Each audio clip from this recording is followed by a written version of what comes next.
ជំរាបសួរពុកម៉ែបងប្អូនទាំងអស់គ្នានិងសួស្តីកូនៗទាំងអស់គ្នាជាទីស្រឡាញ់ថ្ងៃនេះវិលមកជួបជាមួយនឹងអ្នកគ្រូទៀតហើយទៅលើមុខវិជ្ជាគណិតវិទ្យាថ្នាក់ទី1ដដែលថ្ងៃនេះតើកូនៗត្រៀមខ្លួនហើយឬនៅក្នុងការគូគំនូក៏ដូចជាសិក្សាមុខវិជ្ជាគណិតវិទ្យាទៅលើមេរៀនប្រវែងជាមួយអ្នកគ្រូអ្នកគ្រូសង្ឃឹមថាកូនៗនឹងបានត្រៀមរួចរាល់រៀនជាមួយអ្នកគ្រូក៏ដូចជារងចាំទស្សនានៃការគូគំនូរបស់អ្នកគ្រូដូចគ្នា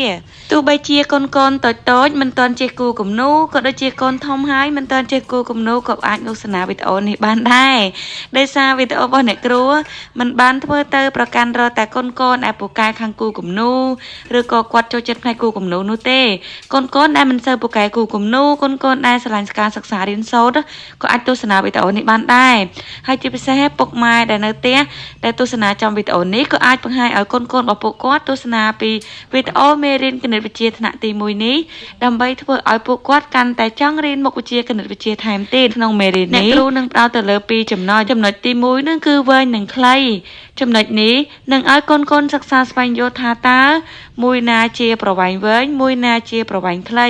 ដោយសង្កេតទៅលើរូបភាពនៅលើក្តារខៀនរបស់អ្នកគ្រូទាយទៅមើលតើអ្នកគ្រូគូររូបសត្វអ្វីកូនទាយទៅមើលអ្នកគ្រូគូបានប៉ុណ្ណឹងកូនអាចទាយដឹងទេថាជារូបសត្វអ្វីតើអ្នកគ្រូទុកពេលឲ្យកូនគិតសិនអាយ៉ា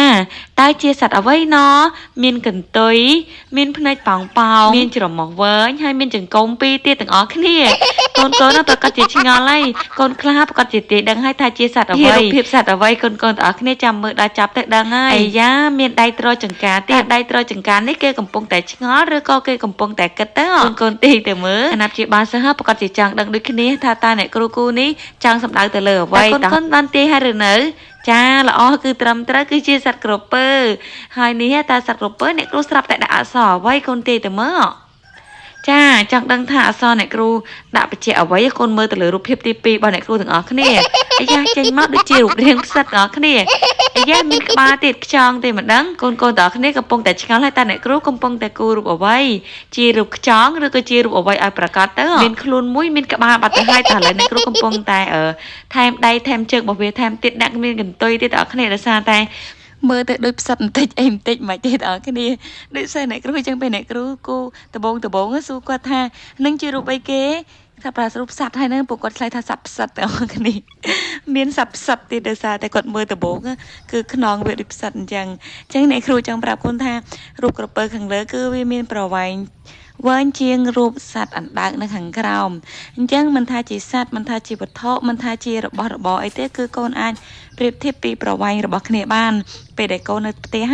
កូនអាចយកសម្ភារៈផ្សេងយកមកប្រៀបធៀបវាដើម្បីកូនដឹងថាមួយណាវែងជាងមួយណាខ្លីជាងការអនុវត្តនៅផ្ទះការអនុវត្តនៅសាលាគឺជាសកម្មភាពល្អខ្លាំងមែនទែនដែលធ្វើឲ្យកូនទាំងអស់គ្នាកាន់តែអភិវឌ្ឍសមត្ថភាពរបស់កូនថែមទៀត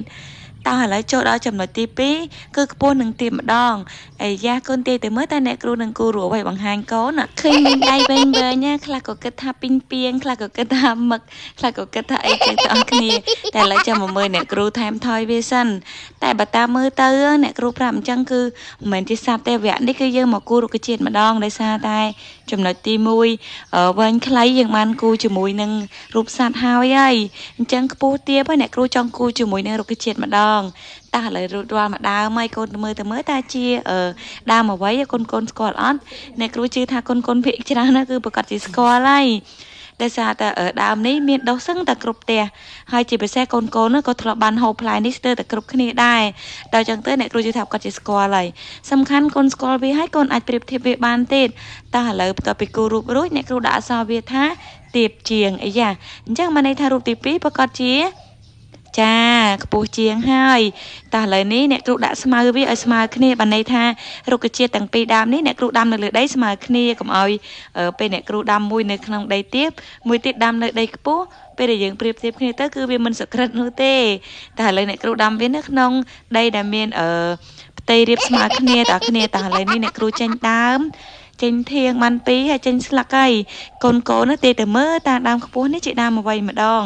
ជាទូទៅដើមខ្ពស់តើកូនស្គាល់ដើមអ្វីខ្លះកូនចាមានដើមអីនឹងហើយកូនអាចឆ្លើយបានតើឥឡូវចាំមើលដើមអ្នកគ្រូនេះគឺចិត្តហើយគឺមានផ្លែម្នាក់មកឃ្លាយដូចគ្នាត តោះឥឡូវនេះអ្នកគ្រូគូរិរត់អ្នកគ្រូដាក់ពាក្យវាថាខ្ពស់ជាងដោយកូនមើលចឹងគឺរូបទាំងពីរគឺមួយទៀបមួយខ្ពស់កំណត់របស់អ្នកគ្រូរិរត់ហើយអរគុណច្រើនកូនៗតើគ្នាដែលបានទស្សនាជំរាបលា